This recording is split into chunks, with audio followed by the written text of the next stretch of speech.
Ma'am, मैं इस engine को ठीक कर सकता हूँ। अब ये इंजन ठीक करेगा? तुम्हें जरा भी अंदाजा है तुम क्या बोल रहे हो? मैम, मैं इस इंजन को ठीक कर सकता हूँ।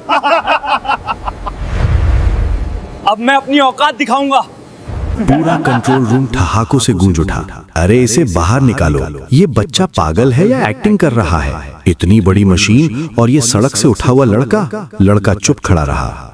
ना आवाज ऊंची की, ना सफाई दी। उसका नाम कबीर था, उम्र 16 साल, कपड़े पुराने, हाथों पर तेल और ग्रीस के निशान, आंखों में ऐसा भरोसा जो अक्सर पढ़े लिखे लोगों की आंखों में भी नहीं होता। सितंबर 2024, हैदराबाद, हाईटेक सिटी, जिस जगह भारत का भविष्य बनता था, उस दिन वहां सिर्फ डर था। सहस्त्र टेक इंडस्ट्रीज, देश की सबसे बड़ी इंडस्ट्रियल ऑटोमेशन कंपनी, पिछले 14 दिनों से कंपनी का सबसे अहम प्रोजेक्ट बंद पड़ा था। सेंटिनल X7, 180 करोड़ की लागत, पूरे प्लांट की रीढ़।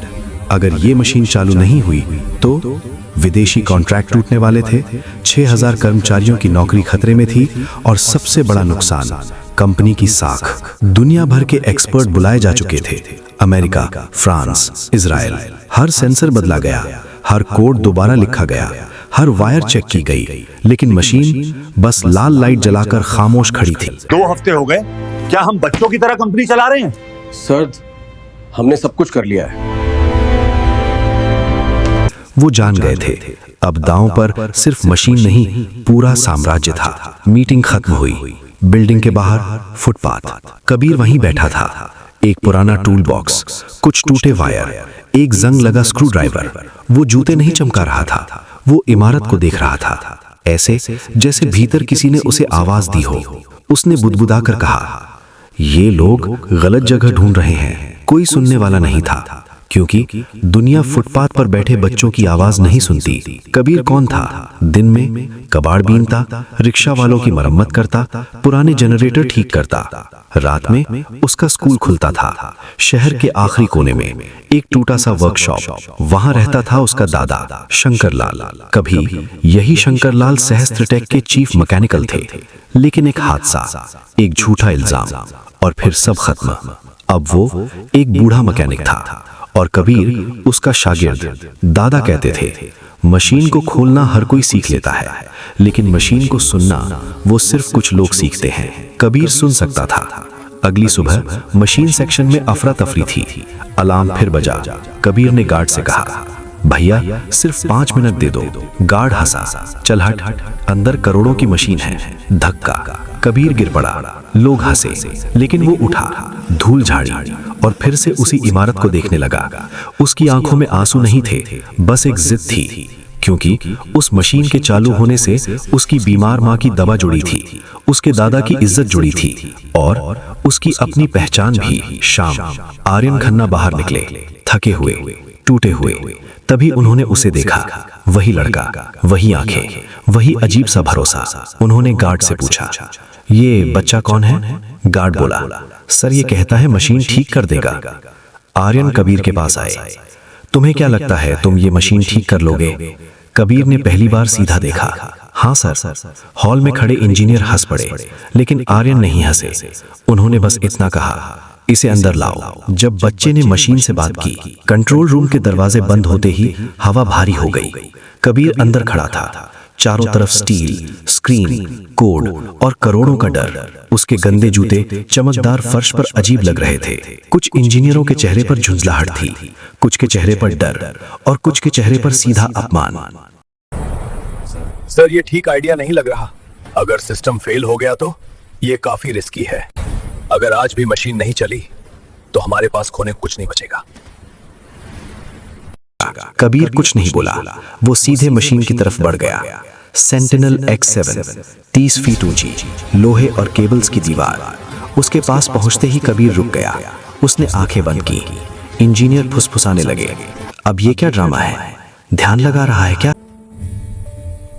उस पैनल की दूसरी स्क्रू ढीली है। लेकिन कबीर ड्रामा नहीं कर रहा था, वो सुन रहा था। मशीन की हल्की कंपन, असामान्य आवाज, प्रेशर का गलत बहाव। उसके चेहरे का भाव बदल गया। उसने आंखें खोली और बोला, सर ये मशीन खराब नहीं है, पूरा हॉल सन्ना। इसे जानबूझकर रोका गया है। एक इंजीनियर हंस पड़ा। वाह, अब साजिश भी बताएगा। कबीर ने बिना पलटे कहा, मेन हाइड्रोलिक चैनल में प्रेशर नहीं जा रहा क्योंकि बैकअप लाइन को ब्लॉक किया गया है। एक सीनियर इंजीनियर चौंक गया। ये जानकारी अंदर के डायग्राम में होती है। कबीर झुका और मशीन के एक कोने की तरफ इशारा किया। उस पैनल की दूसरी स्क्रू ढीली है। एक टेक्नीशियन आगे बढ़ा। स्क्रू ढीली थी। हॉल में खामोशी फैल गई। अब कोई नहीं हंस रहा था। पहला झटका। कबीर ने कहा, अगर मैं सही हूं तो इस वॉल्व को आधा मोड़ा गया है, पूरा नहीं। इंजीनियरों ने चेक किया, वाल्व आधा खुला था। आर्यन के चेहरे पर पसीना आ गया। ये गलती नहीं थी, ये प्लान था। दूसरा सच। कबीर मशीन के नीचे बैठ गया। उसने टॉर्च मांगी। एक इंजीनियर ने हाथ कांपते हुए टॉर्च दी। कबीर ने अंदर देखा, फिर अचानक पीछे हट गया। अभी मशीन ऑन मत करना। क्यों? आर्यन ने पूछा। जंक्शन बॉक्स में पॉजिटिव और नेगेटिव उल्टे हैं। ऑन किया तो ब्लास्ट होगा। अब डर फैल चुका था। एक इंजीनियर के मुंह से निकल पड़ा, ये तो अंदर का आदमी ही कर सकता है। कबीर ने सिर हिलाया। और जिसने किया है वो जानता था कि इंजीनियर सिर्फ सॉफ्टवेयर देखेंगे, मशीन की आवाज नहीं सुनेंगे। आर्यन ने धीमे से पूछा, क्या इसे ठीक किया जा सकता है? कबीर बोला, 10 मिनट दीजिए। 10 मिनट जो इतिहास बदलने वाले थे।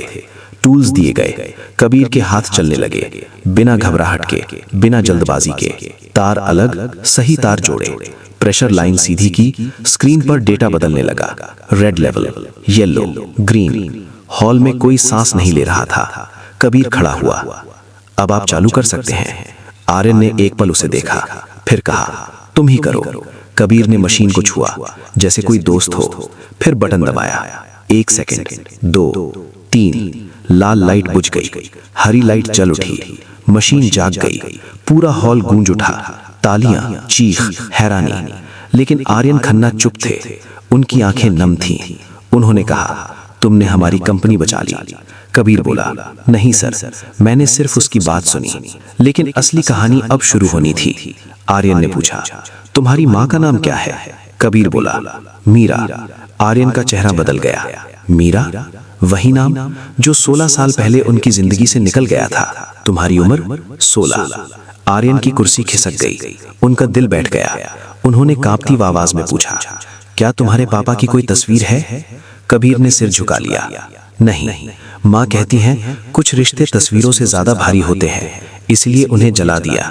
अब आर्यन को समझ आ गया था, ये बच्चा सिर्फ मशीन ठीक करने नहीं आया था। ये बच्चा उनकी जिंदगी का अधूरा सच था। सच जब दरवाजा खटखटाता है। मशीन सेक्शन का शोर धीरे धीरे थम गया था। तालियां रुक गई थीं। लोग अपने अपने मोबाइल बंद कर चुके थे। लेकिन आर्यन खन्ना के भीतर कुछ बहुत तेज चल रहा था। उन्होंने सबको बाहर जाने का इशारा किया। मुझे इस लड़के से अकेले में बात करनी है। कुछ इंजीनियरों ने विरोध करना चाहा, लेकिन उनकी आवाज में अब वो ताकत नहीं थी। दरवाजा बंद हुआ। कांच की दीवारों के पीछे 180 करोड़ की मशीन चल रही थी और इस कमरे के भीतर एक 16 साल का लड़का और एक आदमी जिसकी जिंदगी अब 2 हिस्सों में बढ़ चुकी थी। पहला सवाल। आर्यन ने कुर्सी खींची और कबीर के सामने बैठ गए। तुम्हारी माँ, वो अब कैसी हैं? कबीर ने सिर झुका लिया। बीमार रहती हैं, किडनी की दिक्कत है, डायलिसिस की जरूरत है। लेकिन पैसे? उसकी आवाज टूट गई। आर्यन ने आंखें बंद कर ली। वही बीमारी, वही तकलीफ जिससे वो कभी भाग गए थे। दूसरा सवाल। तुम्हारे दादा, उनका नाम शंकरलाल है? कबीर चौंक कर देखा। आप जानते हैं उन्हें? आर्यन की सांस भारी हो गई। वो मेरे गुरु थे। मेरी पहली कंपनी की नींव उन्होंने रखी थी। अब कबीर समझ नहीं पा रहा था कि सामने बैठा आदमी उसकी मदद कर रहा है या उसकी जिंदगी उलझा रहा है। तीसरा सवाल, जो सबसे भारी था। कबीर, अगर मैं तुमसे कहूं कि तुम्हारी जिंदगी में जो खाली जगह है वो कोई हादसा नहीं थी तो? कबीर चुप रहा। उसने धीरे से कहा, माँ कहती हैं कुछ सवालों के जवाब सच से ज्यादा दर्द देते हैं। आर्यन की आंखें भर आईं। उन्होंने पहली बार खुद को कमजोर होने दिया। उसी शाम एक और तूफान। कॉर्पोरेट ऑफिस में लीगल टीम बुला ली गई। सीसीटीवी फुटेज निकाले गए और सच सामने आया। मशीन के साथ छेड़छाड़ कंपनी के ही एक डायरेक्टर ने की थी।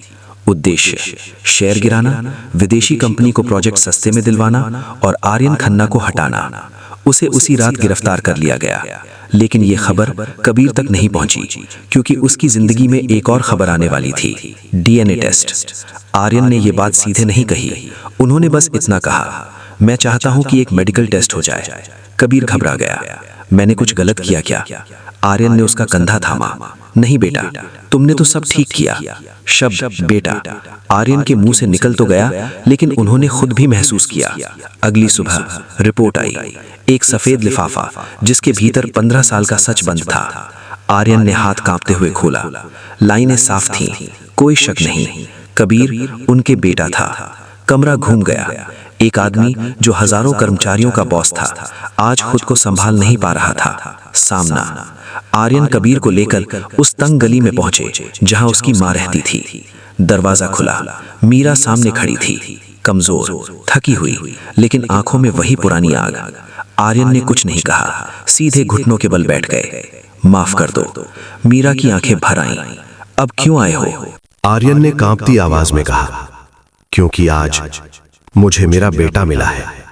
कबीर पीछे खड़ा सब देख रहा था, उसे समझ आ रहा था, लेकिन यकीन नहीं हो रहा था।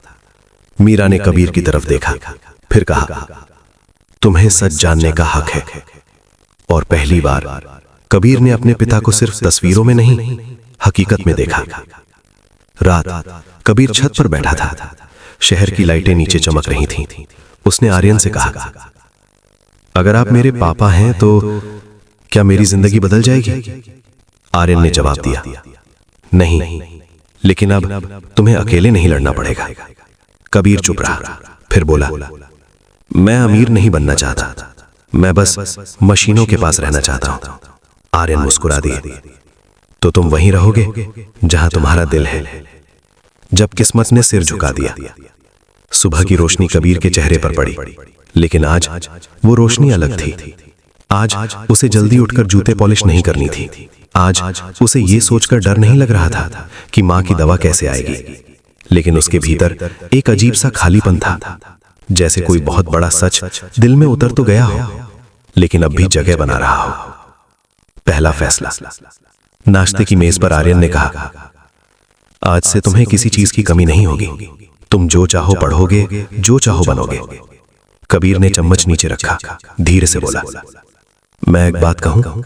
आर्यन ने सिर हिलाया, मैं आपकी कंपनी में कोई ओहदा नहीं चाहता, कोई नाम नहीं, मैं बस मशीनों के साथ काम करना चाहता हूं, जैसे पहले करता था। कमरे में सन्नाटा। आर्यन ने गहरी सांस ली, फिर मुस्कुराकर कहा, यही तो फर्क है और यही वजह है कि तुम मेरे बेटे हो। मां का इलाज। मीरा को उसी हफ्ते शहर के सबसे अच्छे अस्पताल में भर्ती किया गया। पहली बार उसे पूरी दवा मिली, पूरी देखभाल मिली, और सबसे जरूरी, उसे भरोसा मिला। एक दिन डायलिसिस के बाद उसने कबीर का हाथ पकड़ा और कहा, तूने मुझे जिंदा रखने की वजह दे दी। कबीर की आंखें भर आईं। दादा की वापसी।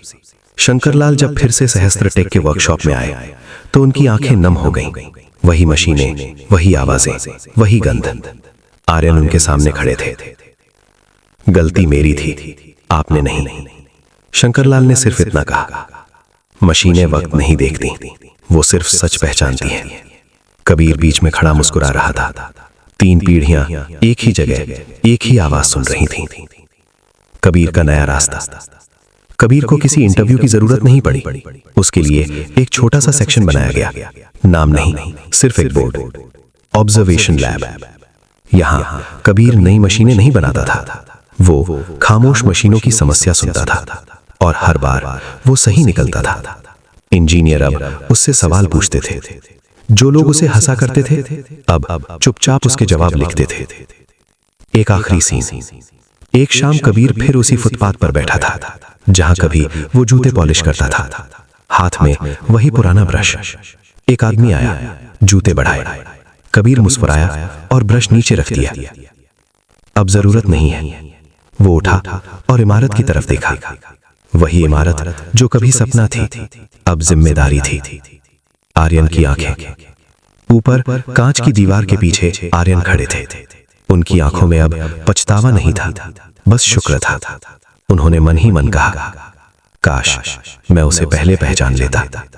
लेकिन फिर मुस्कुरा दिए, क्योंकि कुछ रिश्ते देर से मिलते हैं, ताकि उनकी कीमत समझ में आए। आखिरी लाइन, कबीर ने कहा, अगर मैं फुटपाथ पर ना बैठता तो शायद मैं मशीनों की आवाज नहीं सीखता, और अगर मशीनें ना होती तो शायद मैं आपको कभी नहीं पाता। कभी कभी जिंदगी हमें पहले गिराती है ताकि हम सही उठने की वजह चुन सकें। अगर ये कहानी आपके दिल को छू गई हो तो सोचिए, शायद आपके आसपास भी कोई कबीर बैठा हो जिसे बस एक मौका चाहिए, और कभी कभी वही मौका किसी की पूरी दुनिया बदल देता है।